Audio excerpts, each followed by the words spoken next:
છોકરીની હાલત જોતા એવું લાગે છે કે એ બંને એરેસ્ટ પણ થઈ શકે છે. 48 hours. સર, મારી બેન જોડે 31st ની રાતે એના બોયફ્રેન્ડ અને એના મિત્રોએ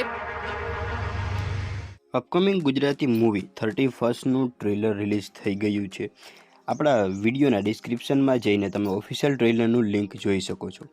આગામી ગુજરાતી ફિલ્મ 31ના કલાકારો એક ભાગ અભિનેતા હેમાંગ દવેએ તાજેતરમાં ચાહકોને ફિલ્મની પ્રથમ ઝલક આપી હતી. તેના ઇન્સ્ટાગ્રામ હેન્ડલ પર ટીઝર શેર કરતા હેમાંગ દવેએ સસ્પેન્સનું ફિલ્મને સંકેત આપ્યો, જેનાથી ચાહકો વધુ માટે આતુર થયા છે ફિલ્મ જોવા. તેની પોસ્ટમાં હેમાંગ દવેએ લખ્યું કે દોષ કોનો કે પછી કિંમત થશે 15 માર્ચ 2024 પર. ફિલ્મ 15 માર્ચ 2024ના રોજ રિલીઝ થવાની છે. ભૌમિક પટેલ દ્વારા નિર્દેશિત આ ફિલ્મ 31માં શ્રદ્ધા ડાંગર, હિતુ કનોડિયા, ચેતન દૈયા, પરીક્ષિત ટમાલિયા, પ્રાચી ઠાકર સહિતના સ્ટાર કલાકારો છે અને અન્ય હેમાંગ દવે જે તેના બહુમુખી અભિનય માટે જાણીતા છે. તે ફિલ્મમાં એક વકીલનું પાત્ર ભજવવા માટે તૈયાર છે, જે જોડાણમાં ઊંડાણ ઉમેરશે.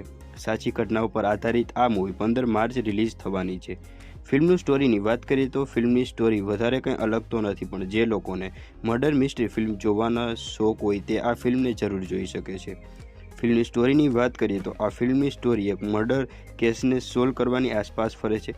31ની રાતે 2-3 જણાએ ભેગા થઈને એક છોકરીનો રેપ કર્યો છે ને આ કેસની આજુબાજુ આ પૂરી ફિલ્મની સ્ટોરી ફરતી દેખાય છે. ફિલ્મની સ્ટોરી સારી છે, હા, કંઈ અલગ નથી, પણ આપણે એ જોવાનું છે કે ગુજરાતી ફિલ્મ ઇન્ડસ્ટ્રીમાં આ રીતની મર્ડર મિસ્ટ્રી ફિલ્મ ક્યારેક જ બનતી હોય છે. તો આ ફિલ્મ શું ગુજરાતી ફિલ્મના ચાહકોને તે રીતનું થ્રિલ આપી શકશે જે રીતનું મર્ડર મિસ્ટ્રી ફિલ્મ બોલિવૂડની ફિલ્મો આપણને આપે છે.